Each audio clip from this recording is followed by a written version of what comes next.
Man, what is happening, my YouTube family?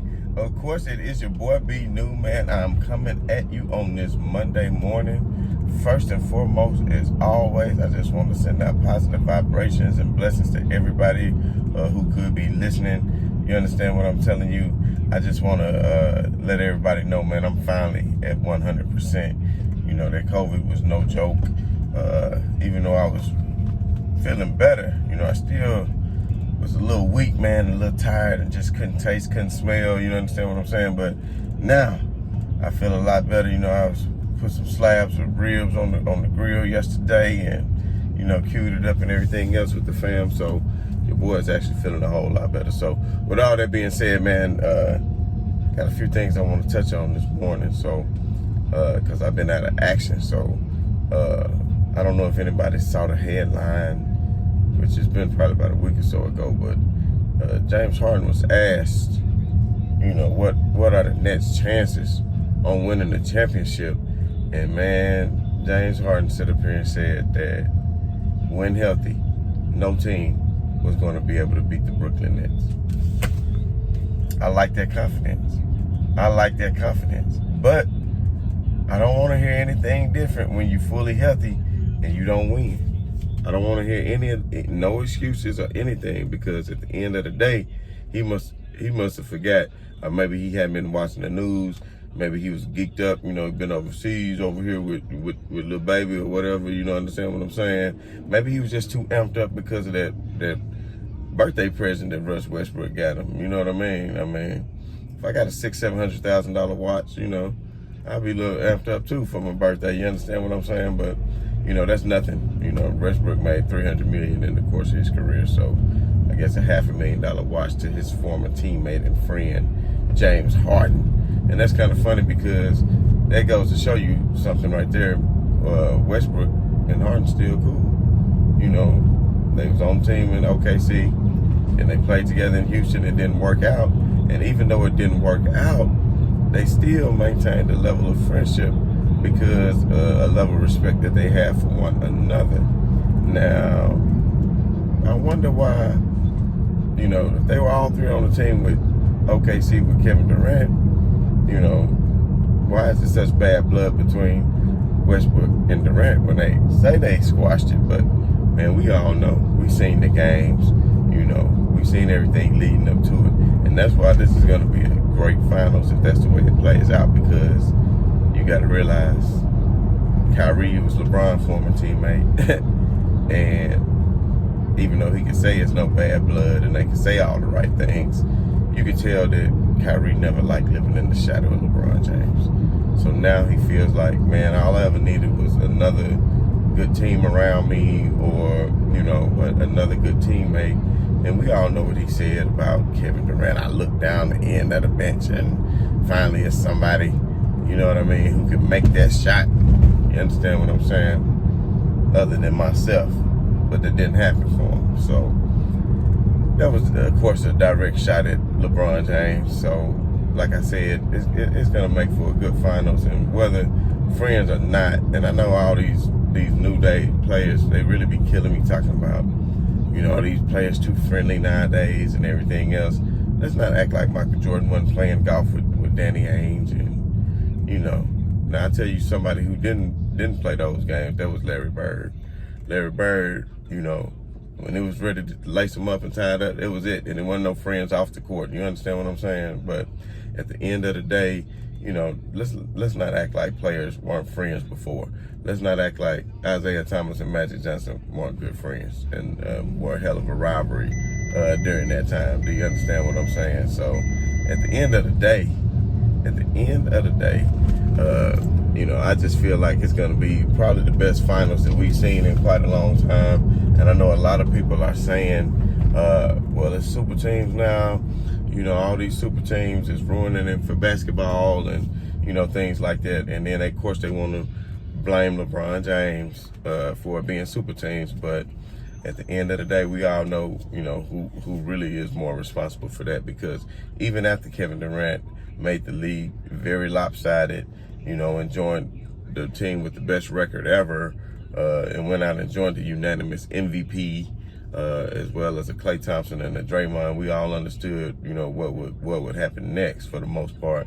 And he went to Golden State and created this. So after he left Golden State, we said, okay, well, he went to Brooklyn. He got Kyrie. So, that to me wasn't like, oh my God, that's a major move because, it's a dynamic duo, like I've been saying. So it was even, Kevin Durant, Kyrie, we can handle that. Kevin Durant and Kyrie, that ain't no problem. We can handle that. Most teams, CJ McCullough, Dame Lillard, you got a dynamic duo. Whatever team you look at, Middleton, Giannis, LeBron, AD, you know what I mean? Chris Paul, Devin Booker. You understand what I'm saying? Luka, what's that 7-foot boy name? Y'all know what I'm talking about. Y'all know what I'm talking about. It's Monday, man. It's Monday. I'm sorry. Y'all know what I'm talking about. But at the end of the day, dynamic duos. But see, next thing you know, they went and added a James Harden to it. They went and added a James Harden to it because they weren't confident that they were going to be able to defeat a team like the Los Angeles Lakers. And you know what? It's in the ramification of the rules. So I'm not crying about it, and I'm not worried about it. But at the end of the day, don't everybody try to say, well, the Lakers went and built a super team. Well, listen, they went and got James Harden, who's been an MVP, Kevin Durant, who's been an MVP, and Kyrie Irving, who we all know what he's capable of. And I'm going to touch on one of these days, probably this week, I'm going to touch on a discussion that's been going on around Twitter and everywhere else between Steph Curry and Kyrie Irving and who is better, who has the better skill set and who is the better player. You understand what I'm telling you? But at the end of the day, that's not what I'm going to discuss today. But I think you all know who I think is the better player. And when I say better player, that's all-around player. And takes into account the mentality and leadership as well. But we won't discuss that right now. But my main point is, they went out and got James Harden. They added him to the Nets. They created this monstrous big three that everybody said would not lose. The basketball guys had something else in store for them last year with, James Hammy and with Kyrie ankle. But guess what? Everybody going to be fully loaded. Everybody going to be fully healthy. So now we are going to be able to see, who is going to be the best team. And everybody who want to talk about the Lakers, well, before Westbrook got there, you said he was washed up. He was some crap. He couldn't lead a team. He's nothing but a stat patter. I mean, even 2K got the band ranked at 85. Ultimate disrespect. Got Melo Ball rated the same as him. A second-year sophomore player. Than a man who averaged a triple-double last year. But that's all good. That's all good. So you got Westbrook and you got a old LeBron, which we know he not washed. We all know that. And then Anthony Davis, who people say cannot stay healthy. But at the end of the day, with Malik Monk and all the additions. And something else I do want to discuss, too, is the Lakers at the center position. Because I know a lot of people saying, Dwight Howard should start. DeAndre Jordan should come off the bench. And they should relegate Marc Gasol to DNP status. Myself, however, I just don't agree with that. I still think that Marc Gasol can be a very valuable asset to the Lakers. And people say that he is a defensive liability. Well, I'm going to find a link for you all and show you all some things that even when Marc Gasol was on the court for the Lakers last year, up until the injuries occurred and the COVID and all this, when they were, pretty much the number 1 seed or number 2 seed in the NBA, when LeBron was on this MVP tear, we all know what was going on. So don't sit up here and act like, Marc Gasol wasn't one of the highest rated players in the league in defensive win shares, because he was. I want to say he was 5th or 6th in the entire league in defensive win shares. So when he was on the court with LeBron and AD, they had a pretty healthy team, and that's what I would like to see. I would like to see, Westbrook, Malik Monk, LeBron James, Anthony Davis, and Marc Gasol, as the starters. That is what I would prefer just because Marc Gasol is going to give them the floor spacing that they need. And since Westbrook averaged a triple-double, he definitely is more than capable of sharing the ball. LeBron is more than capable of sharing the ball. And Marc Gasol is more than capable of spreading the floor. And that's what's going to be very crucial, especially in today's game, because he is going to be able to bring the other team's center and rim protector out of the paint. And once they make more room and spacing on the floor like that, that is going to allow for drives for LeBron James to drive to the hole, and for Westbrook to drive to the hole, and it's just going to be a lot better for the floor spacing. But at the end of the day, I think it'll turn into Lob City with DeAndre Jordan and Dwight Howard. I think they both could be rejuvenated. I think the way LeBron and the way Westbrook see the court, it's just different the way they see the court. And I just really feel like that it doesn't matter if it's Marc Gasol, DeAndre Jordan, or Dwight Howard, that it doesn't matter at that center position, that the Lakers are still going to be successful. But I think it would be better to start off with Marc Gasol in the starting lineup. And I know a lot of people are going to say I'm crazy and try to roast me up, and there's a lot of people on the internet, most of whom don't know a lot about basketball, who just look at Marc Gasol and think, oh, he gave you 5 points a game. Well, what do you think DeAndre Jordan going to give you?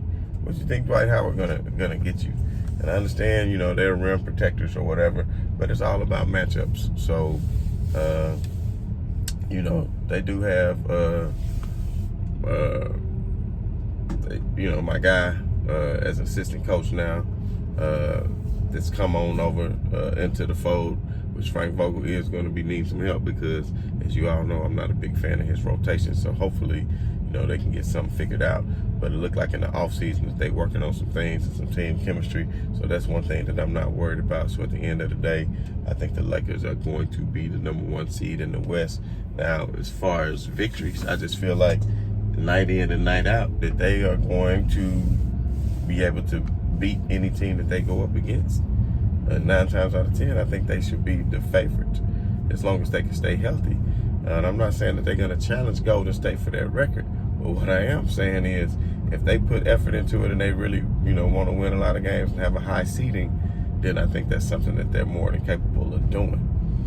But, LeBron James right now, I don't know if anybody saw this, but he's enjoying his vacation, his off season right now out in the Mediterranean Sea on the yacht, out there with Savannah.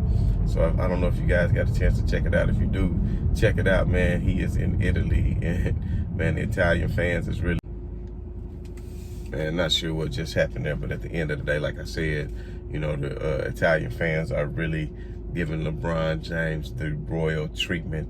As he was walking up onto the yacht with Savannah, they was singing and serenading for LeBron, just saying, ole, ole, ole, LeBron, LeBron, LeBron, LeBron. So at least we can see that these Italian people actually are not some smooth-brained people. They actually understand who the GOAT is and who the best player in the NBA is.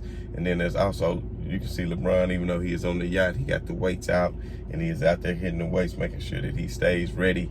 You understand what I'm saying? Because there is no offseason for LeBron James. He knows, especially at his age, where he has to get his body. And we all know before that old Rudy Poo dude, rolled into LeBron's leg, we all know what was going to happen.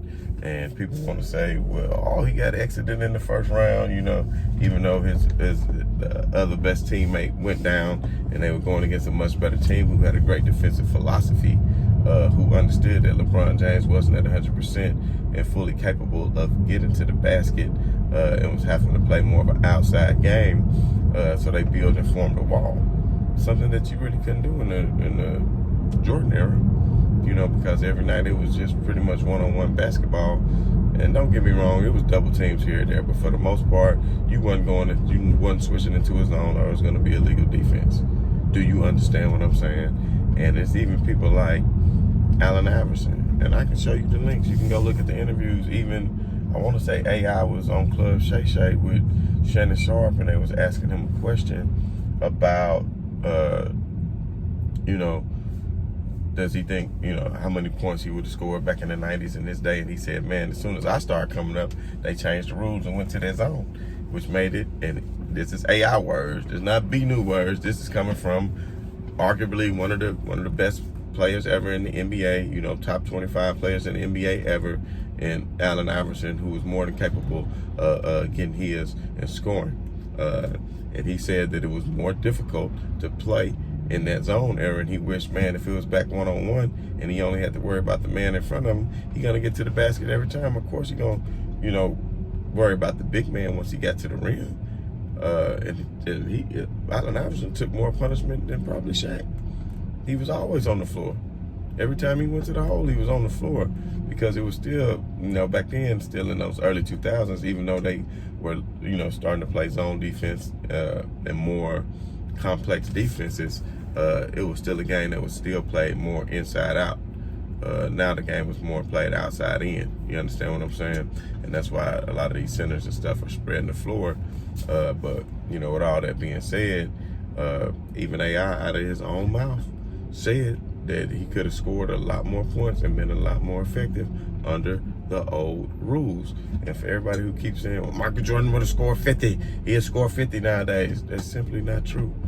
His best scoring back then was 37 a game, which was damn good. I want to say in '89, his highest average that he ever had, and that was going against, you know, just one-on-one two guards every night, you know, and not really going up against the complex defenses. So of course Michael Jordan was going to go give it to John Starks, Hornacek, or, you know, whoever it is that he was going to be facing on any given night. But you pull up the list of two guards who he gave it to every night when he went on to average all these phenomenal amount of points, and then let me know if the wing defense isn't as good. And of course Michael Jordan wasn't even, you know, a great three-point shooter. So just stop with all the nonsense, people. But I'm not trying to get off subject, but main point is, James Harden stood up here and said that, I need to get some gas, y'all, before I run out. But James Harden stood up here and said that fully healthy, there's no team that's going to be able to beat them. So I think it's going to be some other teams that have something to say about that, you know. And it's all about heart, and it's all about mentality too, because there's only one basketball to go around. And I know they think they've improved their bench with Patty Mills and everything else, but at the end of the day, I just feel like the Lakers are the deepest team in the league. And of course, with the leadership of a LeBron James and the high IQ of a LeBron James, I do not see them losing in the 7-game series if they fully healthy. But I had no problem with what James Harden said, because you're supposed to believe in yourself. But we're gonna see very soon. So as always, man, this been your boy B New, man. I just want to say right on to the real, man, and much love to these haters. I'm out.